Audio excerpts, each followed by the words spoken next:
मित्रांनो, हे हैदराबादवरून लोक आलेले आहेत आणि हे जे बाजा असतो हा ते बाजा वाजवतात आणि आदिवासी लोक हे समजा,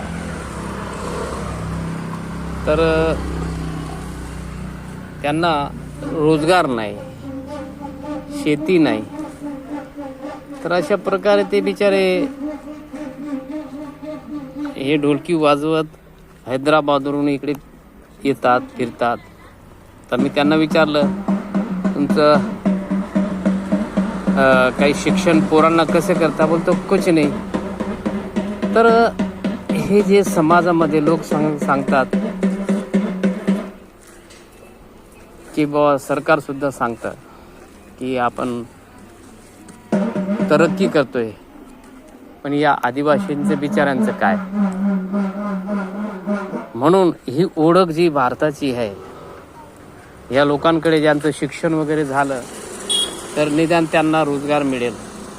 रोजगार मिळून निदान त्यांचे हे पोरं बघा, हे पोरं शिकतील, सवरतील, मोठे होतील.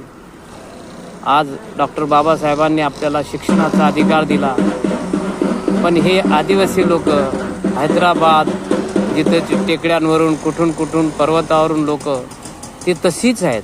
म्हणजे जसं काही यांची तरक्की तिथंच स्टॉप, जैसे थे तिथंच थांबलेली आहे. म्हणून मित्रांनो, मी आपल्याला सांगू इच्छितो की सरकारनं सुद्धा या लोकांकडे बघायला पाहिजे. त्यांचं शिक्षण वगैरे नुसतं एक आपला देश तरक्की करतोय ही भावना पसरवायची आणि जसंच्या तसंच ठेवायचं सगळं, तर हे बरोबर वाटत नाही. म्हणून मित्रांनो, या लोकांसाठी सुद्धा काही प्रयत्न व्हायला पाहिजे आणि जेणेकरून आपला भारत देश साक्षर कसा होईल, तरक्की कशी होईल या भारत देशाची, हे आपण सर्वांनी प्रयत्न केले पाहिजे. नुसतं सरकारच काय, पण सर्व लोकांनी जर प्रयत्न केले तरच आपली देशाची तरक्की होईल आणि आपला देश नंबर 1 होईल. धन्यवाद. बी आर पाटीलचा आपल्याला नमस्कार. जय हिंद, जय भारत.